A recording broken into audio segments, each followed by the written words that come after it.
I am going to be sharing a story of. It's anonymous. They mentioned their names quite a bit, so I'm gonna have to be on my A game when I'm reading this, and probably have to watch it to make sure they don't share their name. So, two names, by the way. So a couple. So I'm gonna jump right in. She says, "Hi, my name is." And this story not only includes myself but my fiance. We are both young, from Tampa, Florida. All right. I believe these sort of stories are very important for people to hear. There is a stigmatism out there that those that have used together, once clean, must cut ties with each other. I want to prove and show others that this doesn't always need to be the case. Now I'm going to stop her story right there real quick. People ask me all the time what my opinion is on people who are in a relationship both using, if they should stay together while they get clean. My opinion, personal opinion, just because of the statistics behind it and how often um, there is failure when one person, or in a relationship, one person might give in and the other person might give in because their loved one is no longer on the right track. It happens often. So to be able to stay as strong as possible, I say that usually you should, take some time apart. Both of you work on yourself, then come back together. Um, but she's saying the complete opposite, because it's not everybody. Everybody's different. All right. When I have to do a broad scenario and people are asking me my overall opinion, and this is over thousands. I mean, I've talked to. I wouldn't even doubt it after looking at all the emails over the past 8 years, 7 years. It's close to 1 million people. I mean, that sounds crazy, but I can back it up. I really can. So there's a lot of numbers and a lot of experiences I've dealt with people that have been in relationships, and when I have to give my opinion, it's based off of the statistics behind it. Okay, so obviously not every scenario is the same. No recovery is the same. No withdrawal is the same. Nothing's the same. So she is giving her point of view, and that's why I like this email so much, because this is exactly the opposite of how I feel, but she's going to prove me wrong, because not every scenario is the same. All right. So for a little bit of a backstory here, my fiance blank has had a long battle with his addictions, being sent to rehabs and battling demons before me that I knew nothing about. Me, on the other hand, not so much. This all began about 5 years ago. Just after only dating for about 6 months, I had been diagnosed with kidney stones. I told blank of this. Unknown to me at the time, he had already been using behind my back. So long story short, I was in pain and he found me something to help with this. Now prior to this, I had never touched a single drug, not even marijuana. But all it took was one, and as they say, the rest was history. Swallowing quickly led to shooting up dilutids all day, every day, doing what we needed to get what we needed.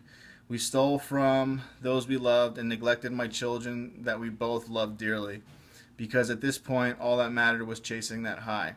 One day, when getting the D's, the dilutids, was no longer an option, we quickly graduated to H, heroin. To me, this was enough. I made a secret call to his parents and spilled everything that we had been doing. Things quickly escalated, and blank was being Marchman acted, which Marchman means being forced into either detox, rehab, being forced into recovery.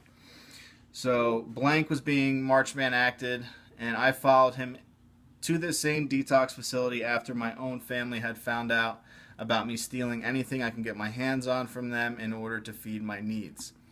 It worked, we got clean, but in the process I lost both my children to their father and have not seen them since.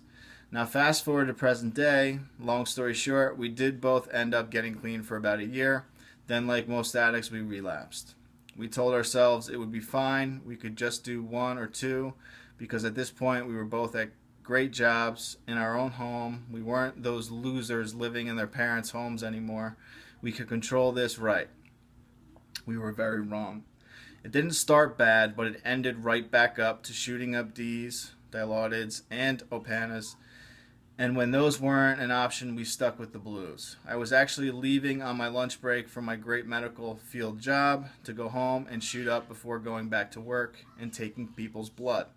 What a mess we found ourselves in once again. Well, the fairy tale didn't last, and we both lost our jobs. And finally, once and for all, we both decided enough is enough. But this time it was different. No one was forcing us to do it. Hell, no one but us even knew we had relapsed. We had made the decision to get clean on our own. This is huge, as you can't force someone to get clean.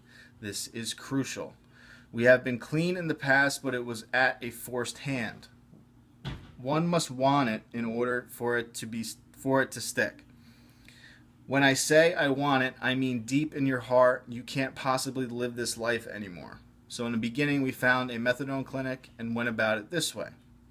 But we were only feeding one habit to another, and were able to up our dose whenever we pleased, so what was the point?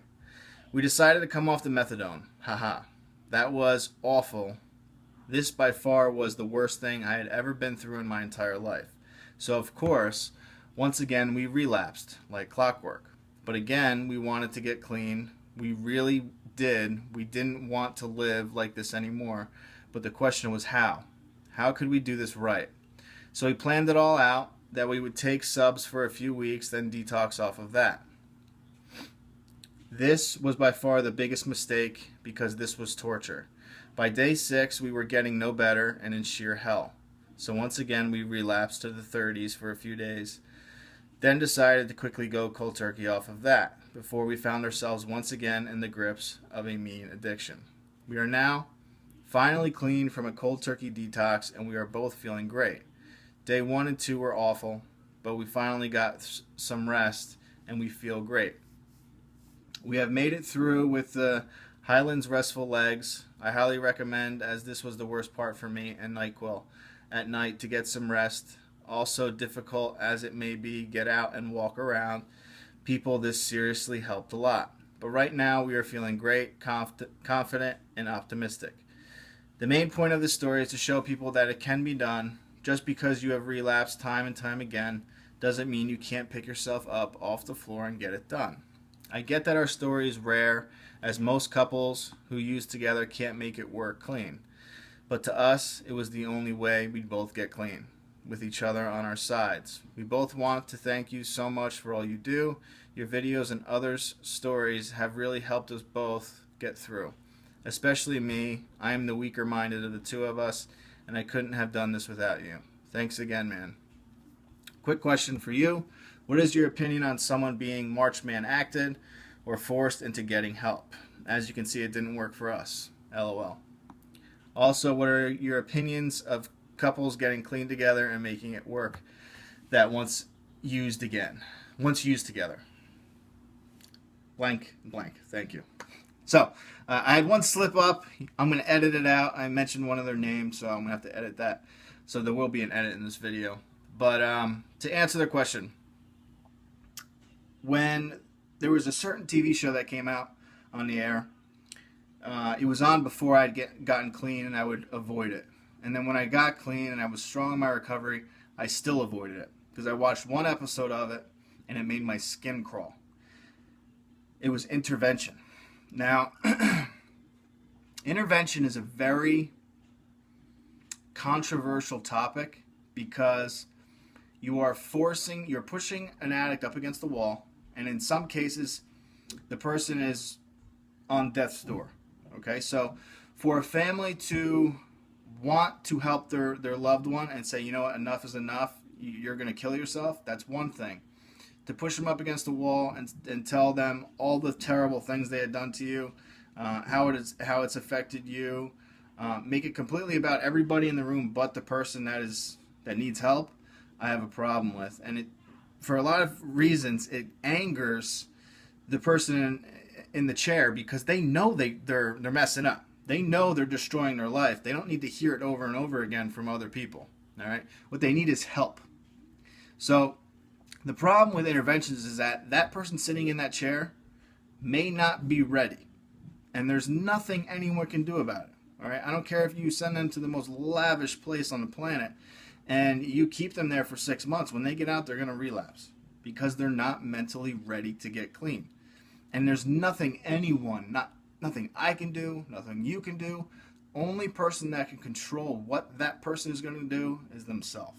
So the Marchman Act, pushing somebody into recovery.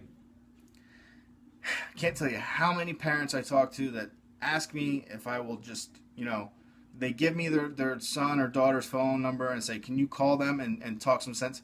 No, I can't. Because I'm just some asshole out there they don't want anything to do with, that thinks he's an expert, that's going to call, because that's exactly how I would look at it when I was using. You're going to call me? Who the hell are you?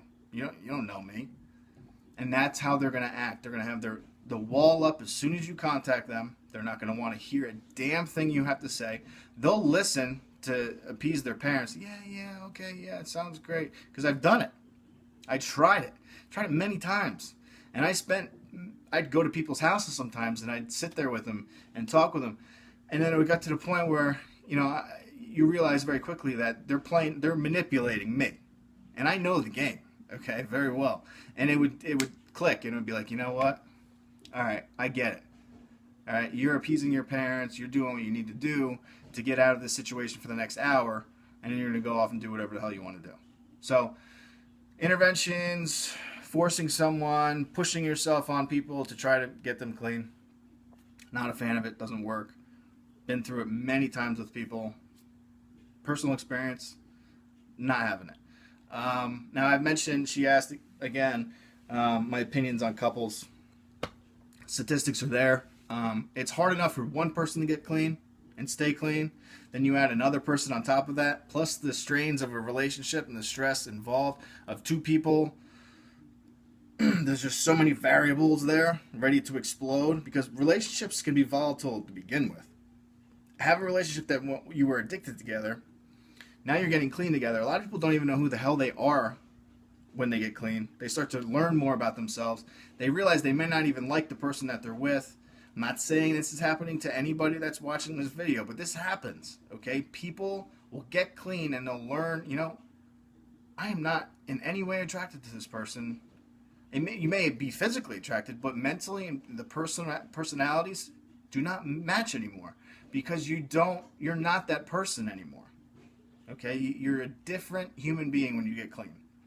So the amount of variables that are involved in a relationship, two people trying to get clean, it's just, I always say, maybe it's best to just split apart for some time, work on yourselves, not have to worry about the other person, let them deal with what they have to deal with, and then down the road, get back together if that's what you both choose to do.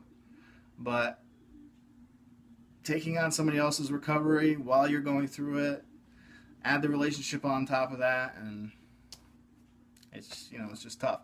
But there are cases where they do better when they have their significant other with them and they both feed off of each other. Positivity. But statistics wise, my recommendation is to split up for a while, work on yourself. All right, so great email. This is good stuff. And if you'd like to share your story, you can email me at ryan@compsupport.com. In the subject line, put YouTube story, my story. Let me know if you want to use your first or last name or stay anonymous. I'm actually sitting on my knees right now, and my legs, my feet are falling asleep. So it's going to be really hard for me to get up today, because I did the stair climber this morning. All right, so check out some more videos. Leave your opinion, your advice on this particular topic. And I'll see you guys tomorrow. Thanks.